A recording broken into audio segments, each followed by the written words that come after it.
ครับผมอัมพลวรนาถวริพรผู้ใหญ่บ้านแม่ปุ่นครับ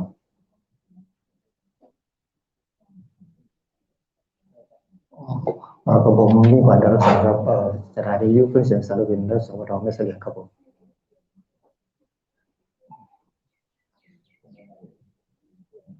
ค่ะจุติพรเขียวมูลนะคะคุณครูจากโรงเรียนรามชัยวิทยาค่ะเริ่มยังค่ะการกระบวนคุณรัตน์นะคะผู้อำนวยการโรงเรียนบ้านไม่ห้องค่ะ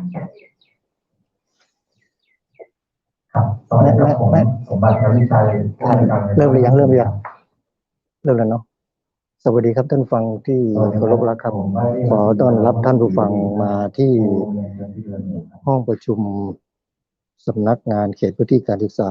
ประถมศึกษาแม่ฮ่องสอนเขต2นะครับในวันนี้นั้นสถานีวิทยุคลื่นเสียงสารวินได้เป็น 89 เมกะเฮิรตซ์นะครับก็จะมาถ่ายทอดในการสัมมนาเชิงปฏิบัติการจัดการปัญหาคนไร้สัญชาติที่ห้องประชุมดังกล่าวนี้นะครับซึ่งขณะนี้ก็ผู้เข้าร่วมสัมมนาเชิงปฏิบัติการก็มาพร้อมกันที่บริเวณพิธีแล้วนะครับอีกสักครู่ก็จะมีพิธีการตามลำดับขอแจ้งกำหนดการให้ท่านผู้ฟังได้รับทราบกันก่อนนะครับกำหนดการสำหรับการสัมมนาเชิงปฏิบัติการจัดการปัญหาคนไร้รัฐไร้สัญชาตินะครับณหอประชุมสำนักงานเขตพื้นที่การประถมศึกษาแม่ฮ่องสอนเขต2นะครับอันดับแรกนั้นอีกสักครู่นึงก็จะมีการกล่าวต้อนรับและชี้แจงวัตถุประสงค์ของการจัดการสัมมนาดังกล่าวจากนายสันติพงษ์มูลทองผู้จัดการมูลนิธิเครือข่ายสถานะบุคคลนะครับแล้วก็ผู้ทรงคุณวุฒิด้านสิทธิของกลุ่มเปราะบางเด็กสตรีผู้พิการผู้สูงอายุในการเลือกปฏิบัติสำหรับทางด้านการเลือกปฏิบัตินะครับจากสำนักงานคณะกรรมการสิทธิมนุษยชนแห่งชาตินะครับและนอกจากนั้นแล้วก็จะมีการสัมมนากันในช่วงเวลา 10:15 นาทีเป็นต้นไปนะครับขอเรียนให้ท่านผู้ฟังได้รับทราบนะครับว่าสถานการณ์ปัญหาคนไร้สัญชาตินะครับหรือว่าสถานการณ์ปัญหาดังกล่าวนี้ทางด้านคุณสันติพงษ์มูลฟองผู้จัดการมูลนิธิเครือข่ายสถานะบุคคลผู้ทรงคุณวุฒิด้านสิทธิของกลุ่มเปราะบางเด็กสตรีผู้พิการผู้สูงอายุในการเลือกปฏิบัติสำนักงานคณะกรรมการสิทธิมนุษยชนแห่งชาตินะครับได้บอกว่าสถานการณ์ปัญหาคนไร้รัฐไร้สัญชาติในประเทศไทยมีจำนวนมากครับตลอดระยะเวลาที่ผ่านมาก็มีความพยายามอย่างยิ่งนะครับที่จะจัดการปัญหาดังกล่าวนะครับของการไร้รัฐไร้สัญชาตินะครับซึ่งผู้แทนประเทศไทยก็มีจำนวนมากครับในประเทศไทยของเรานี้ครับผู้ไร้สัญชาตินะครับตลอดเวลาที่ผ่านมาก็มีความพยายามที่จะร่วมกันนะครับในช่วงนี้นั้นพบกับท่านปลัดอำเภอแม่เสรียงนะครับมาแทนท่านนายอำเภอแม่เสรียงครับท่านนายอำเภอแม่เสรียงในสังคมคัดเชียงแสนได้มอบหมายให้นายวิมลสามเมืองปลัดอำเภอแม่เสรียงมาเป็นผู้แทนในการเปิดการสัมมนาในครั้งนี้นะครับก็จะได้ฟังเสียงของท่านในการเปิดในตอนนี้นะครับของอำเภอแม่เสรียงนะครับโดยตัวแทนของท่านในอำเภอแม่เสรียงปลัดวิมลสามเมืองปลัดอำเภอแม่เสรียงครับผมสัมมนาในเรื่องการจัดการปัญหาคนไร้รัฐไร้สัญชาติซึ่งในท้องที่อำเภอแม่เสรียงของเราเนี่ยนะ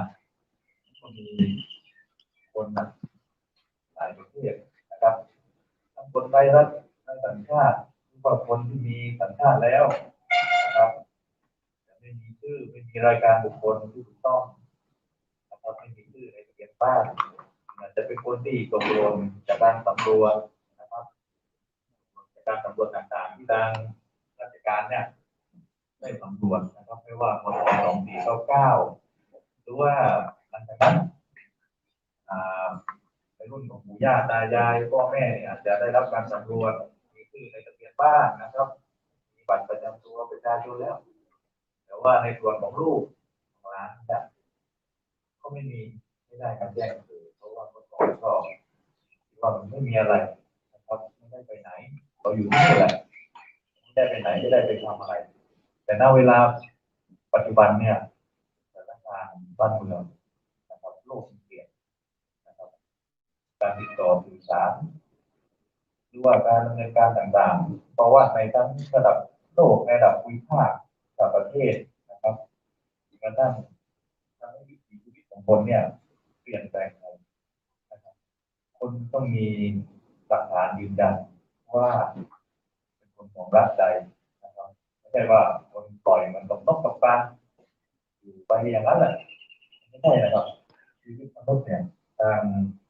งการสำรวจชาตินะครับหรือว่าทุกประเทศเนี่ยที่เป็นความจริงเมืองไทยต้องให้ความสำคัญต้องเข้าค้นนะอย่างน้อยมันต้องมีตัวตนแล้วก็มันต้องมีสังกัดนะก็คุณจะเป็นคนของรัฐไหนคนอาจจะไม่มีสัญชาติใครรัฐใครสัญชาติแต่มันต้องมีสิ่งใดสิ่งหนึ่งที่ระบุว่าคุณเป็นใครคุณอยู่ที่ไหนอย่างเงี้ยครับการอบรมสัมมนาในครั้งนี้ผมก็รู้สึกยินดีที่ได้มาพบปะพูดคุยนะครับเราก็ต้องร่วมกันประมาณแก้ไขปัญหาเรื่องคนไร้รับไร้สัญชาติต่อไปนะครับจะเป็นเมื่อไหร่ก็ไม่รู้เพราะสถานการณ์บ้านเมืองความเป็นไปของโลกมนุษย์เนี่ย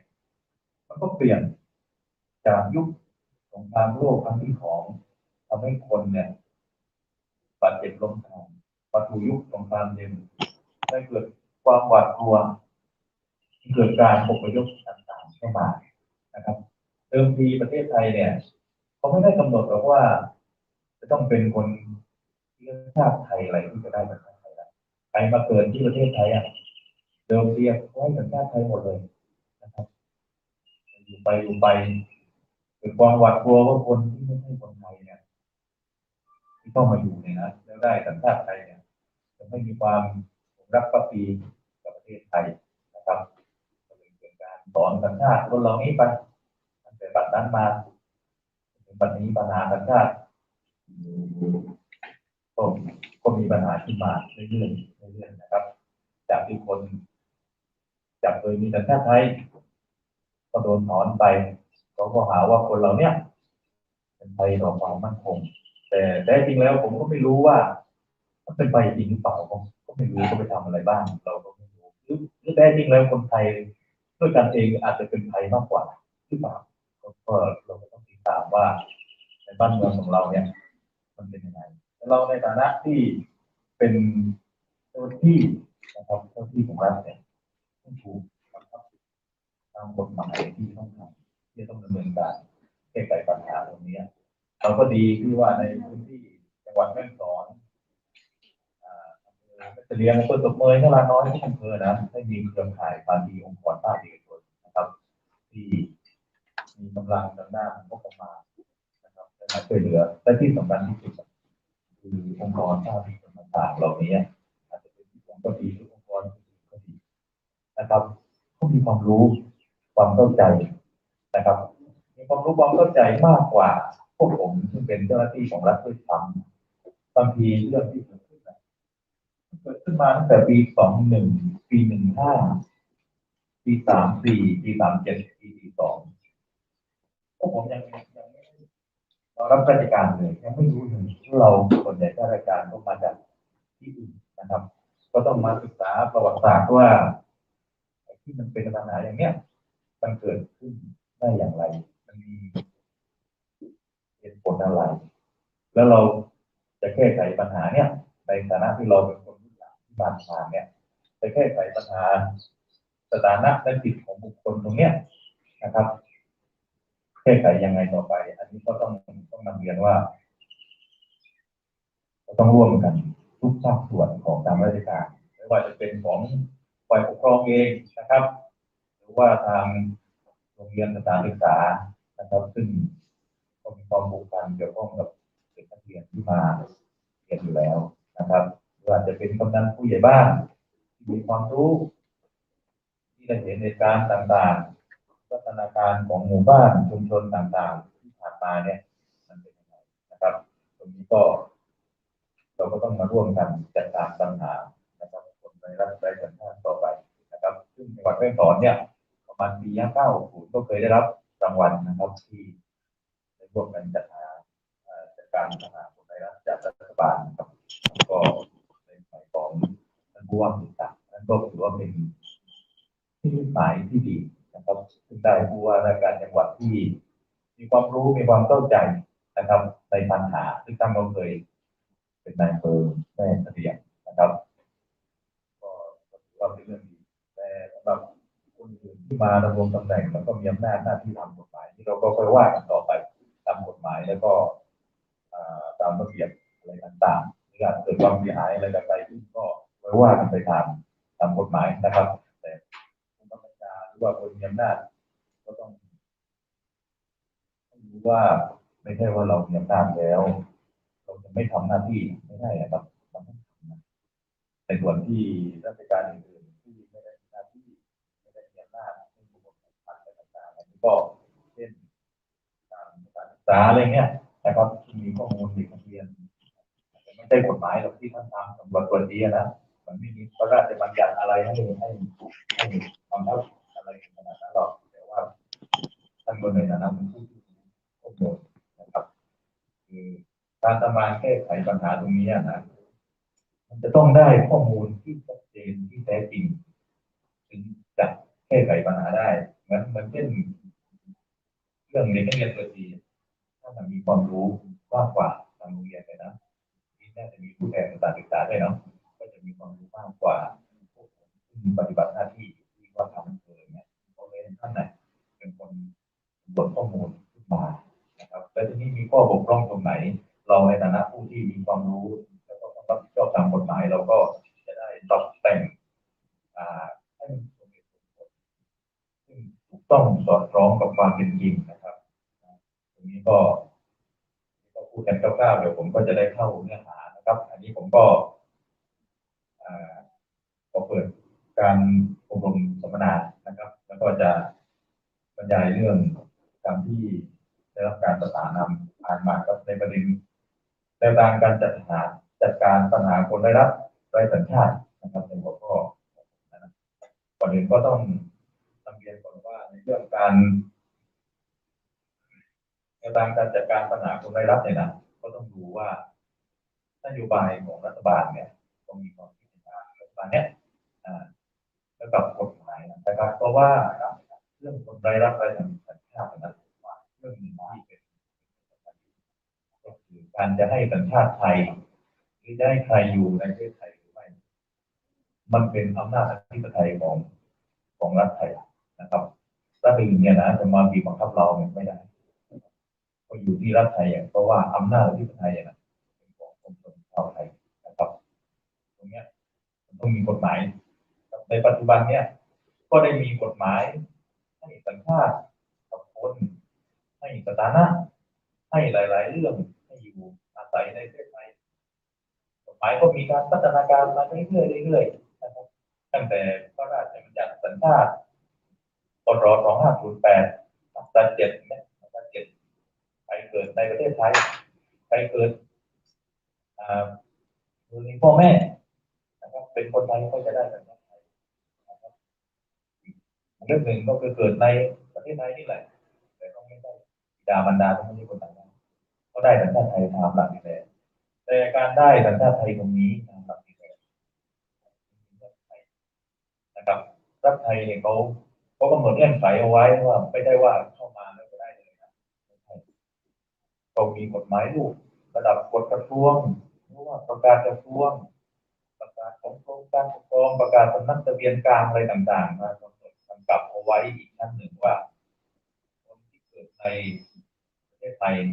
เกิดในราชอาณาจักรไทยเนี่ยนะคนในกลุ่มไหนบ้างที่จะได้สัญชาติไทยนะครับนี้ทางกระทรวงมหาดไทยก็กำหนดโดยมติรัฐมนตรีว่าเป็นคนที่ได้รับการจัดทำประวัติไว้นะครับเช่นการจัดทำประวัติอย่างผมก็จำไม่ได้หรอกนะทั้งหมดมันหลายกลุ่ม50 กลุ่ม72นะแต่จำได้ว่าทางภาคเหนือเนี่ยนะก็คือคนที่ได้รับการสำรวจจัดทำประวัติคนบน 2534ผู้หลบหนีเข้าเมืองจากพม่าปี2537การสำรวจบุคคลชุมชนบนพื้นที่สูงนะครับพศ2512ที่เราเรียกกันว่าบัตรหัวโหกอะไรประมาณนี้นะครับในกลุ่มพวกเนี้ยต่างประเทศนะครับแล้วก็มาในประเทศไทยอย่างเงี้ยไอ้ตัวเขาไม่ได้หรอกครับสัญชาติไทยเป็นเพราะอาจจะได้อย่างเขาคือคนตามมาตราวิปสองหรืออาจจะเป็นคนตามมาตรา23ก็ได้แต่มาตรา23เนี่ยนะมันเป็นเรื่องการเยียวยาเรื่องการกำหนดกฎเกณฑ์อะไรต่างๆเนี่ยไม่ได้เหมือนกับมาตรา7วินะครับมาตรา23ก็แก้ไขคนที่ถูกสอนหรือว่าคนที่เกิดไม่ได้แต่ปี15ที่มาในสมัยนั้นสงครามเย็นกำลังร้อนแรงมีสงครามใหญ่เกิดขึ้นอย่างเงี้ยนะเขาคิดว่าทางฝ่ายทหารนะที่บริหารบ้านเมืองในขณะนั้นแนวคิดของเขาก็ไปใส่ความมั่นคงไงตรงนี้ไว้ไม่ได้แล้วตัวยกอะไรพวกเนี้ยนะสอนให้หมดเกิดมาก็ไม่ได้มีความจงรักภักดีไม่ใช่หรอกไม่ให้ต่อไปเมื่อยุติสงครามเย็นนะครับพศ2534หน้าคริสต์ศักราชสงครามเย็นยุติเป็นเบอร์ลินที่สัญญาวอร์ซอที่มีสหภาพโซเวียตเป็นผู้นำก็ได้ยกเลิกนะครับในนาโต้ไปคุกคามทางด้านตรงนี้ก็เริ่มใหม่นะครับปี34ก็ประเทศสากลล่มสลายปี35กฎหมายไทยเปลี่ยนขึ้นจากที่ไม่ได้เมื่อก่อนนะไม่นะครับให้กลางปี35อยู่ไปก็สามารถแก้ไข2 ครั้งนะครับก็ขึ้นได้หมดปี51แก้อีกครั้งหนึ่งตามมาตรา23เยียวยาให้หมดทุกกลุ่มเลยนะครับที่เกิดในราชอาณาจักรไทยที่โดนต่อเกี่ยวพันกันนั่นนะครับแล้วกับมาตรา7วิก็คือคนต่างด้าวที่พ่อแม่เกิดต่างประเทศเดินทางเข้ามาในประเทศไทยแล้วลูกเกิดในประเทศไทยได้จัดทำประวัติเอาไว้เช่นเลข6นะครับลูกอาจจะแจ้งเกิดเป็นเลข7ที่อาจจะได้รับการตำรวจในขณะนั้นด้วยเป็นเลข6ก็ได้สัญชาติไทยไม่ได้มีปัญหาอะไรแต่ที่มันมีปัญหาก็คือไอ้เลข6ที่มันไม่สมบูรณ์นะครับไอ้ตอนสำรวจปี34บ้างปี37บ้างปี42บ้างนะครับมันสำรวจไม่หมดนะครับสำรวจไม่หมดตกหล่นนะครับหรือบางทีก็สำรวจไปลงรายงานไม่ถูกต้องนะครับจากเกิดในประเทศไทยเกิดพม่าเพราะว่าคนที่มาสำรวจมาจากกรุงเทพฟังภาษาในท้องถิ่นไม่รู้ถามไปที่ไหนก็ไม่รู้ก็พม่าใส่ไปมันทำให้คนรุ่นหลังเหมือนพวกผมเนี่ยต้องมารับในทางเทศอะไรแล้วก็การสำรวจณวันนั้นก็บอกว่าเพื่อรอการส่งกลับเพื่อรอการส่งกลับก็เขียนไปก่อนทำให้มันเป็นไปเดี๋ยวก็ส่งกลับแล้วแต่มันไม่ได้เป็นอย่างนั้นนะครับไม่ได้ส่งกลับให้สถานะนะครับนี่คือแนวทางของไทยได้นะให้สถานะคนที่เกิดต่างประเทศนะครับได้รับการสำรวจเอาไว้ก็มติคณะรัฐมนตรีต่างๆที่ออกตามกฎหมายคนเข้าเมืองเนี่ยก็ออกมาเรื่อยๆนะครับค่อยๆแก้ไขปรับปรุงให้มันดีขึ้นนะครับก็ให้สถานะคืออะไรก็คือให้สถานะคนต่างด้าวเข้าเมืองโดยชอบด้วยกฎหมายนะครับพอได้สถานะแล้วเนี่ยก็อาจจะขอแปลงสัญชาติอะไรได้อันนั้นก็เป็นเรื่องต่อไปแต่ที่จะพูดที่เป็นเรื่องสำคัญก็คือไอ้คนแก่ๆเนี่ยเขาไม่ไปทำอะไรแล้วหรอกเป็นเรื่องลูกของเขานะครับลูกของเขาที่เกิดในประเทศไทยก็ให้สัญชาติไทยอาจจะตามมาตรา23หรือมาตรา7วินะครับไม่ต้องไปเถียงกันว่าใช้มาตราไหนอะไรตอนนี้นะก็รัฐธรรมนูญนะครับยกเนี่ยตามมาตรา39ก็ห้ามสอนสัญชาติไทยของคนที่ได้สัญชาติไทยโดยการเกิดแล้วคนเหล่านี้ที่เกิดในประเทศไทยเนี่ยหรือว่าได้สัญชาติไทยโดยการเกิดก็เหมือนคนไทยนี่แหละครับแต่ไปในประเทศหรือว่าจะสอนสัญชาติเหมือนเมื่อก่อนไม่ได้แล้วนะครับมาตรา39ของรัฐธรรมนูญเนี่ย ไปตัดอำนาจตามพรบสัญชาติไปแล้วนะครับมาตรา17มาตรา18นะครับแต่การได้สัญชาติไทยโดยการแปลงหรือการขอถือสัญชาติไทยทางสามีที่ยังหาถูกต้องแต่สำหรับผู้ที่ได้สัญชาติไทยโดยการเกิดเนี่ยสอนไม่ได้นะครับนี่ก็คือประเด็นที่หนึ่งนะครับก็คือการจัดการปัญหาคนไร้รักเนี่ยเกิดต่างประเทศเดินทางเข้ามาได้รับการตำรวจต่อไปให้สถานะเดี๋ยวสถานะว่าไงเดี๋ยวผมจะบอกต่อสำหรับที่เกิดในประเทศไทยให้สัญชาตินะครับคนในกลุ่มตรงนี้นะครับทีนี้พอมาถึงปี50นะครับปี48ก่อนวันที่18มกราคม2548นะครับคณะรัฐมนตรีมีมติเรื่องการจัดหาให้การจัดการปัญหาสถานะและสิทธิของบุคคลนะครับตำรวจนี่นะครับเป็นที่มาของ089ก็เป็นการจัดการสถานะของคนอย่างหนึ่งก็คือคนที่มันมานานๆแล้วครับแล้วพอตำรวจเรียกก็ไม่รู้ไปไหนไม่อยู่ในหมู่บ้านอาจจะเจ้าหน้าที่ไม่ไปตำรวจให้หรือว่าอาจจะเอาคนเดียวก่อนบ้านนี้อยู่5 คนตำรวจหลายคนเหนื่อยเอาพ่อก่อนที่ตกหล่นนะครับก็เลยมาตำรวจต่อนะครับตามยุทธศาสตร์จัดการปัญหาสถานะและสิทธิของบุคคลวันที่18มกราคม2548ที่เป็นบัตรเลข0ที่ขึ้นต้นด้วยว่า089นะครับตรงนี้ก็ตำรวจกันมาเรื่อยๆอาจจะตำรวจถูกบ้างผิดบ้างนะครับเพราะว่าไปค่อยๆแก้ไขปัญหาไว้จนไปคนเราเนี่ยบางคนไม่ได้รับการตำรวจเพราะมีคุณสมบัติไม่ถูกต้องตามหลักเกณฑ์ในขณะนั้นก็คือการตำรวจเลข0เนี่ยจะต้องเดินทางเข้ามาในประเทศไทยวันสุดท้ายวันที่30 กันยายน 2542นะครับคนที่มาหลังเนี่ยตำรวจไม่ได้ไม่ถูกต้องตามหลักเกณฑ์ตำรวจก็เป็นกลุ่มหลายๆกลุ่มอาจจะเป็นกลุ่มที่อยู่นานหรือว่าเป็นกลุ่มเด็กนักเรียนจะเป็นกลุ่มคนไร้รากเหง้านะครับเป็นกลุ่มที่ทำคุณประโยชน์ให้กับประเทศไทยนะครับนี่ก็มีเลข0แล้วอยู่มาเนี่ยครับก็มีแค่นี้แต่คนมันก็ยังมีเรื่อยๆที่คนไม่มีเอกสารแสดงตนนะครับก็มีมาตรา38 วรรค 2ตามพรบการทะเบียนราษฎรให้อำนาจผู้อำนวยการทะเบียนกลางนะครับสามารถตำรวจคนกลุ่มอื่นๆได้ที่ไม่ใช่กลุ่มนั้นเมื่อกี้ที่มันตกหล่นมาเนี่ยตำรวจได้แต่ไม่ได้รับอาศัยไม่ได้รับประโยชน์อะไรจากประเทศไทยนะในขณะนั้นนะครับมาตรา38ของตำรวจไว้งั้นถ้าเกิดว่าโดนจับก็ผิดกฎหมายคนเข้าเมืองนะครับตอนนั้นก็อยู่มาจนมกราปีเนี้ยก็มีมติคณะรัฐมนตรีออกมาอีกก็ผ่อนผันอีกนะครับจนล่าสุดเมื่อวันที่24 พฤศจิกายนเนี่ยกระทรวงมหาดไทยก็ได้มีประกาศกระทรวงมหาดไทยว่าคนเหล่านี้ที่ตกหล่นก็ให้ได้สิทธิ์อยู่ในประเทศไทยด้วยนะครับแล้วก็ให้ได้สถานะด้วยแต่ก็ต้องมีการพิสูจน์อะไรหลายๆอย่างทำให้เราก็ดีขึ้นอย่างน้อยมันก็พัฒนาการของกฎหมายพัฒนาการต่างๆก็ดีขึ้นนะครับจากที่คนมาอยู่กันเฉยๆก่อนปี50เนี่ยคนเดินเป็นข้างไปหมดไม่มีหรอกเพราะว่ามีเลขประจำตัวมีบัตรอะไรไม่มีหรอกเมื่อก่อน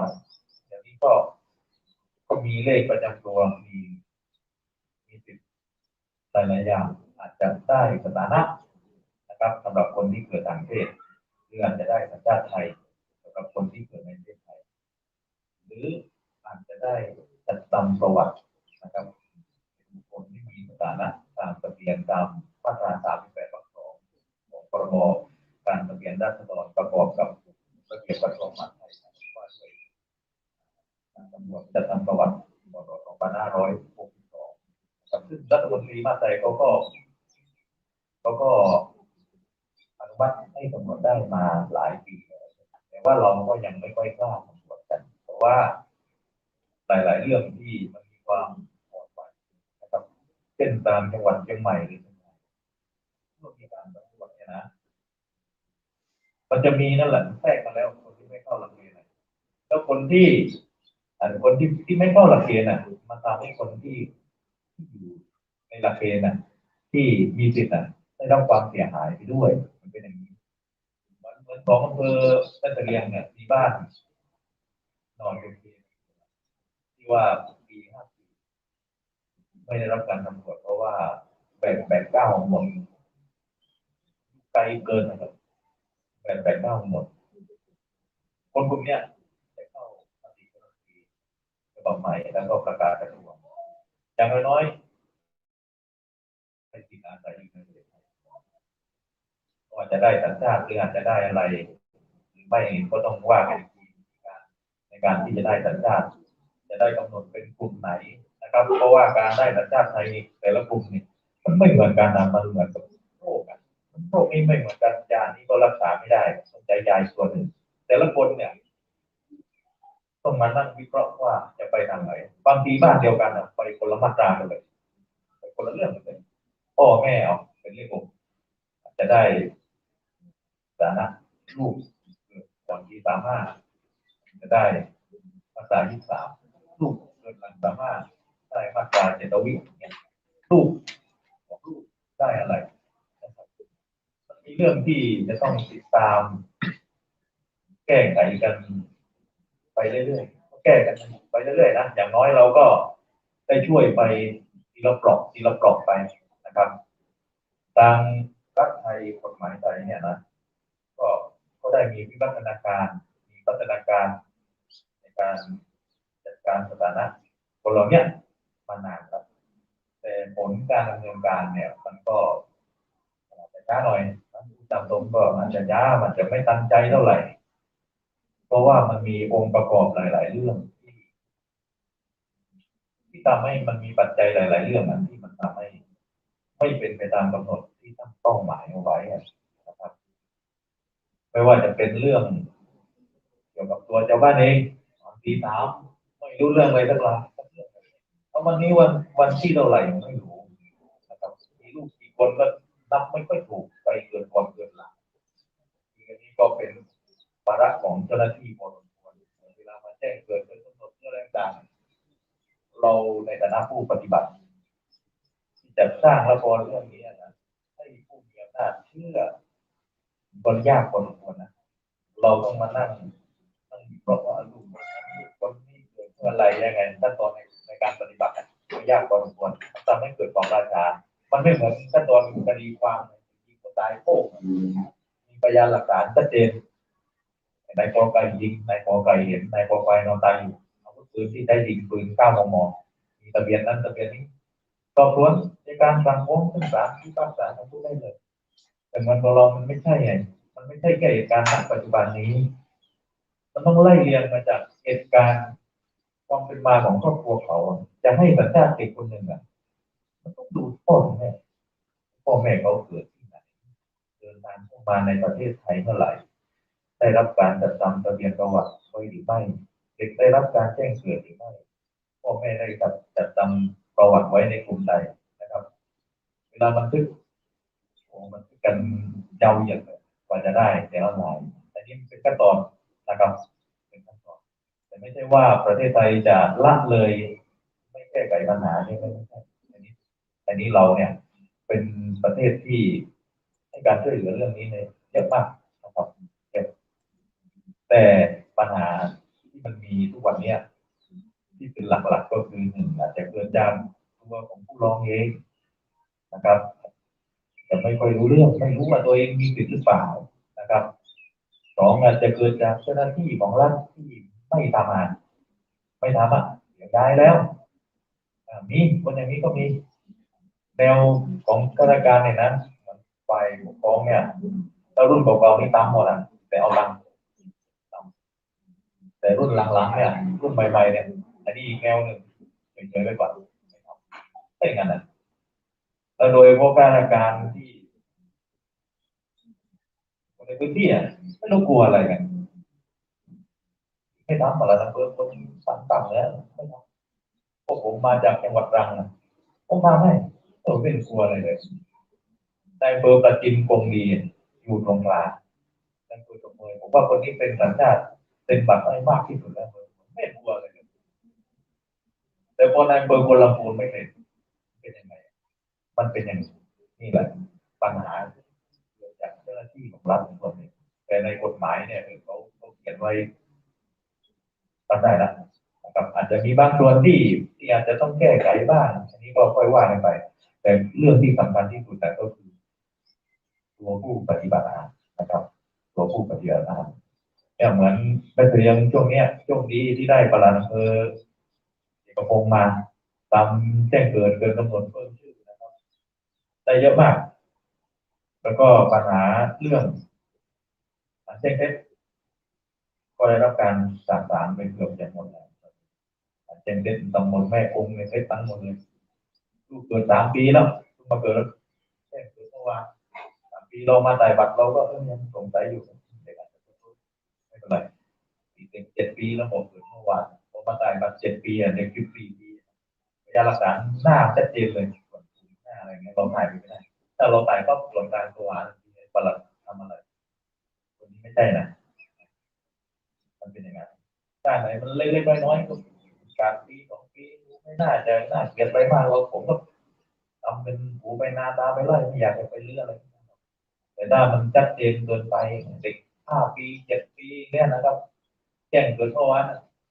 นี่เยอะมีเป็น100 รายของตำรวจให้ผมเราก็ต้องประสานไปหมดแล้วนะครับแต่ปัญหาที่มัน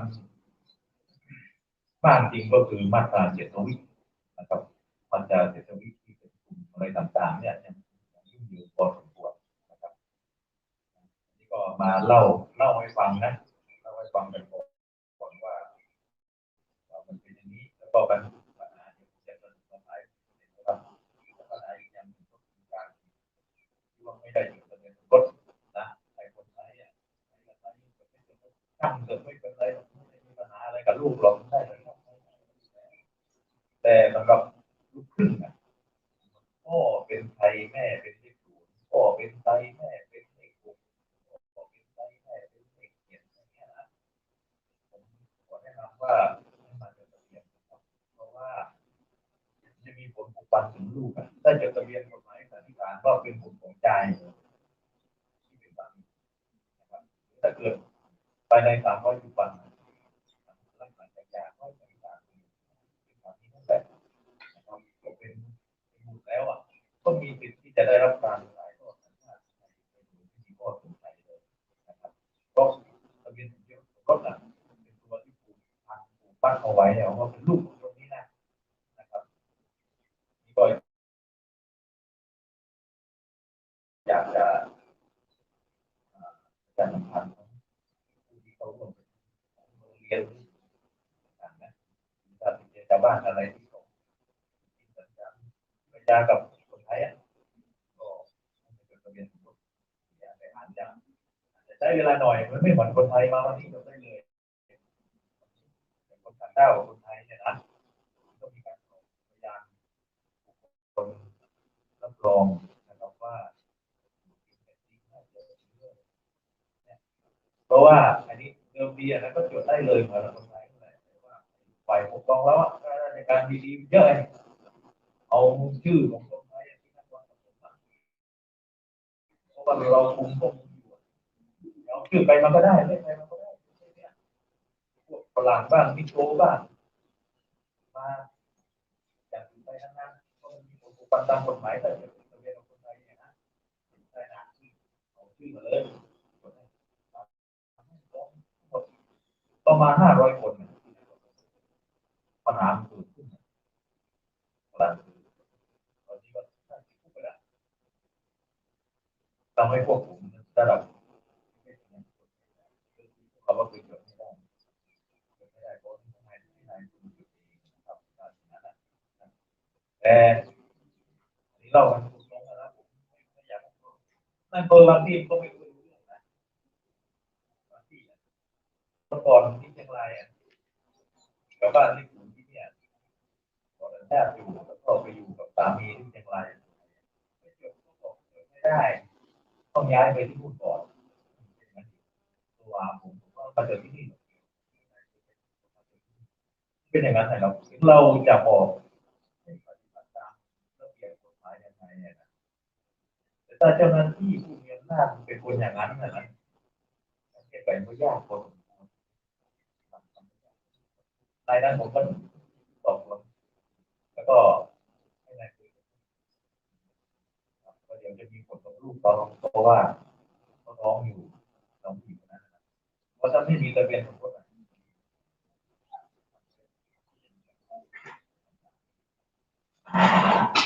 ก็ฝากนะครับก็พอดีมีภารกิจที่มาเนี่ยทำแบบนี้แกลูกปลาเนี่ยก็เป็นปัญหาอย่างหนึ่งเรื่องการทำงานจริงๆก็อยากจะคุยนานๆนะแต่ว่าที่ทุกคนเราก็จะมาประหลัดคนไปที่เรียนที่องค์การปกครองประหลัดก็โรงเรียนไหนได้เวลาประหลัดน้องใหม่คนเพราะว่าเป็นไปบางทีไม่ได้รู้กฎหมายเลยแล้วประหลัดอีกคนหนึ่งซึ่งของไปที่กบฏคนของเราเนี่ยนั่นคือปัญหานะครับนี่ก็จะสรุปว่าเรื่องการแก้ไขปัญหาคนไร้รัฐและสัญชาติเนี่ยนะหนึ่งให้สัญชาติเลยนะครับคนที่เกิดในประเทศไทยโดยที่ได้รับการจัดทำประวัติไว้อาจจะได้สัญชาติตามมาตรา7 วิหรือมาตรา23แล้วแต่คนรุ่นลูกรุ่นพ่อนะครับถ้าได้ทำประวัตินะครับตั้งแต่ผู้ภาคหัวถึงมุม72ให้สถานะปฏิคณะรัฐมนตรีรอบนี้นะคือคนไทยเมื่อก่อนมันต้องอยู่นานๆกว่านี้คือได้รับการจัดทำระเบียบประวัติเป็นที่นะครับผู้ภาคหัวที่2มาวันสุดท้ายวันที่18 มกราคม 2548แต่ว่าขั้นตอนอะไรยังไงต้องรอประมาณ28นะครับการประชุมในกรณีที่เป็นนะครับเมื่อโควิดประกาศในราชกิจจานุเบกษานะครับแต่ที่ต้องมาปี38เราไม่ต้องรับเอาวันที่18วันสุดท้ายมกราคม 2548นะครับแล้วก็กลุ่มเลข089ก็ให้ก่อนสถานะได้ด้วยแต่วันที่มาก็คือ8 มกราคม 25489วันนี้ไหมวันที่18 มกราคม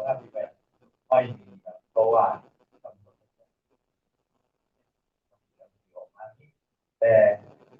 จะมีไปหลังจากนั้นอีกว่าถ้าคนที่ได้รับการสำรวจตามทั่วไปเนี่ยนะตามประมวลการศึกษาที่ต่อไปอาจจะลองที่ภาพดีนะครับตั้งแต่วันที่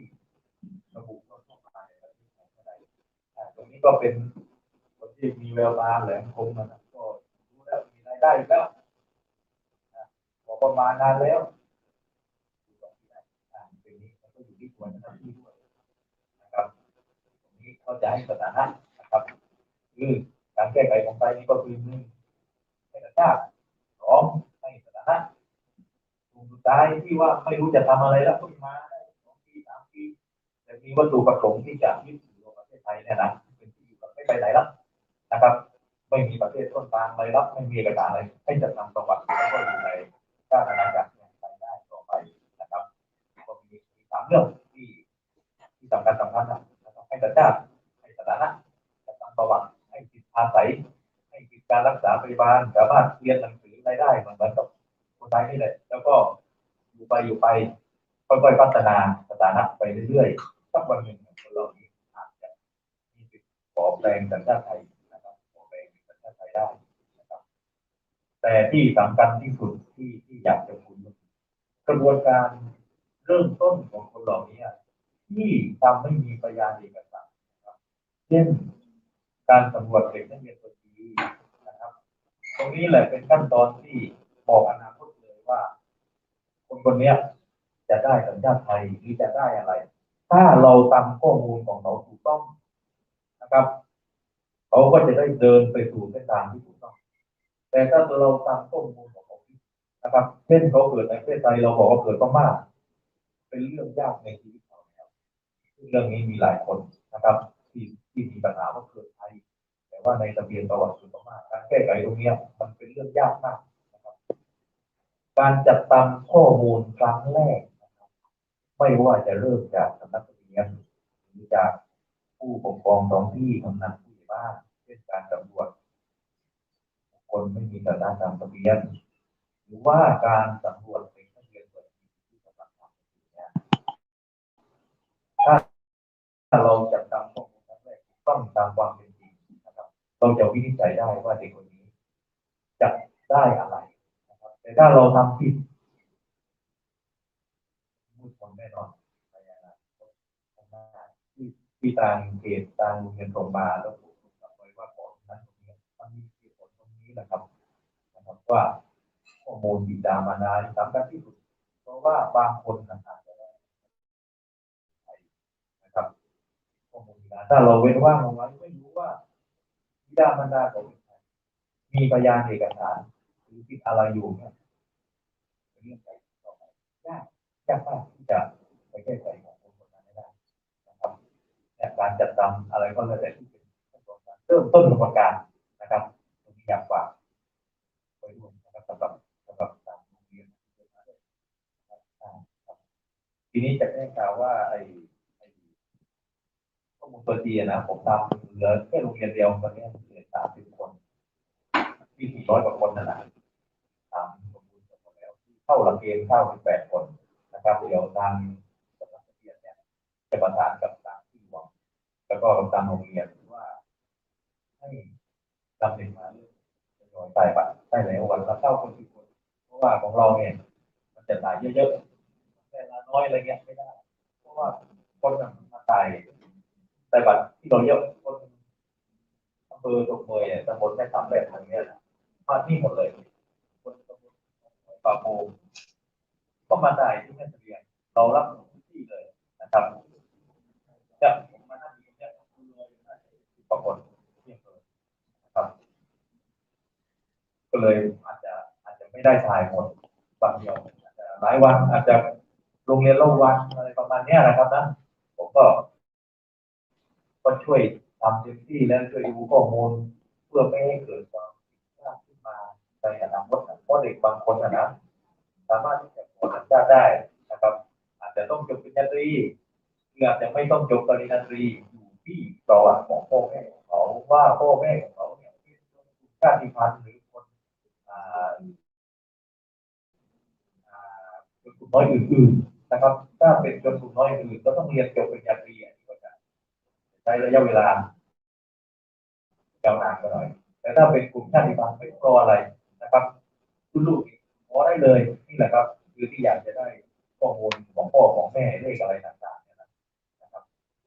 ก็ประมาณนี้นะครับครับช่วงนี้ก็เป็นการบรรยายของปลัดอำเภอแม่เสลียงนะครับนายวิมลสามเมืองได้บรรยายเกี่ยวกับการไร้สัญชาติหรือว่าทำภาษาชาวบ้านของเราว่าไร้ที่อยู่อาศัยไร้ถิ่นที่อยู่อาศัยนะครับให้เป็นผู้มีถิ่นที่อยู่อาศัยแล้วก็มีสัญชาติขึ้นนะครับเป็นการบรรยายของนายวิมลสามเมืองเป็นผู้แทนของท่านนายอำเภอแม่เสลียงครับแล้วก็ได้บรรยาย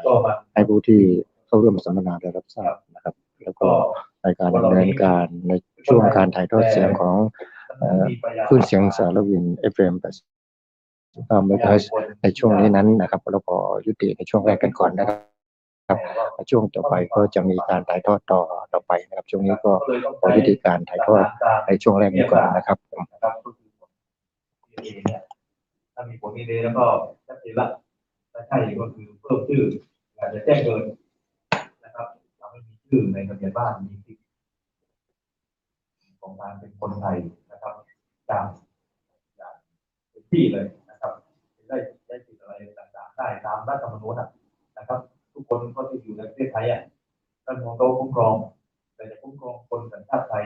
มากกว่านะครับเมื่อเป็นคนสัญชาติไทยแล้วจะได้สิทธิ์ได้อะไรมากกว่าคนต่างด้าวนะครับเราก็พยายามทำอยู่ทุกวันนี่แหละให้คนที่อย่างน้อยคนไทยแต่ห้างว่าเป็นคนไทยแต่ไม่มีบัตรไม่มีชื่อไม่มีรายการบุคคลในทะเบียนบ้านเราจะเอาสิทธิ์อะไรที่ไหนก็ไม่ได้ก็ต้องการให้เขามีชื่อในทะเบียนบ้านมีบัตรน นะครับวันนี้ก็ถือว่าเป็นวันที่มากที่ทางกรมสอบสวนคดีพิเศษนะครับที่เขาได้ความสำคัญตรงนี้นะครับกับสถาบันนิติวิทยาศาสตร์กระทรวงยุติธรรมนะครับแล้วก็ทางองค์กรกระจายสาธารณบุคคลของที่หลวงเนี่ยได้มาช่วยคนแม่สอนนะครับเขาประหยัดเงินไปคนหนึ่งเป็นหมื่นนะครับเป็นหมื่นนะครับมาแล้วถ้าถูกต้องเราก็จะเร่งดำเนินการในขั้นตอนในการเสนอให้นายอำเภออนุมัติให้เร็วที่สุดนะครับอย่างน้อยคนสัก30-40 คนเนี่ยที่เป็นคนไทยอยู่แล้วนะได้มีชื่อมีรายการบุคคลในทะเบียนบ้านได้มีสิทธิ์ของการเป็นคนไทยอย่างสมบูรณ์นะครับผมก็ขอพบปะพูดคุยกับผู้ร่วมประชุมสัมมนาก็มีนะครับเดี๋ยวต่อไปก็จะให้ที่หลวงนะครับว่าไปเลยเพราะว่ามีคนรู้เยอะมากกว่าผมเพราะว่าพี่หลวงเนี่ยนะได้ทำเรื่องกฎหมายเรื่องพวกนี้มาหลาย10 ปีแล้วนะครับรู้ทุกสิ่งทุกอย่างนะครับเราได้ช่วยกันมานานแล้วนะครับครับก็ขอมอบเวทีนี้ให้พี่หลวงได้ต่อไปแล้วผมว่าทางโน้นนะไม่มีใครมาดูนะครับแต่ว่าก็มียังมีส่วนที่นั้นก็ต้องไปวันนี้คนไม่พอจริงนะครับประหลัด2 คนไปรับองคมนตรีแล้วก็หลายคนไปลงทะเบียนหลายคนเข้าโรงเรียนในอำเภอก็ภารกิจลานะครับก็เหลือผมกับน้องประหลัดผู้หญิงอีกคนหนึ่งนะครับอำเภอนี้ผมต้องเป็นการรักษาราชการแทนนายอำเภอทั้งหมดของราชการนะครับก็อาจจะต้องขอโทษด้วยวันนี้นะครับไม่ได้อยู่ด้วยทั้งวันที่จริงก็อยากจะคุยกันให้ชัดเจนเลยว่ามาตราวิมันเป็นยังไงมาตราที่3มันเป็นยังไงมติคณะรัฐมนตรีที่6 มกราคมเป็นยังไงประกาศกระทรวงมาตราที่4ที่การเนี่ยมันเป็นยังไงการสำรวจยังไงก็อยากจะแบบคุยให้ละเอียดไปเลยว่ากลุ่มไหนอะไรยังไงเลข0เลข6เลข7อย่างเงี้ยแต่ตรงนี้ที่ผม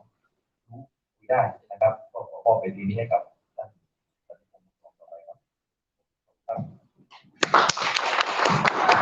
ต้องขอบคุณไม่มวลนะครับที่มาให้ความรู้นะบรรยายแล้วก็ให้ถ่าย2 ช่วงการในการให้สถานะนะครับเพราะต่อไปจะมอบของที่นักการ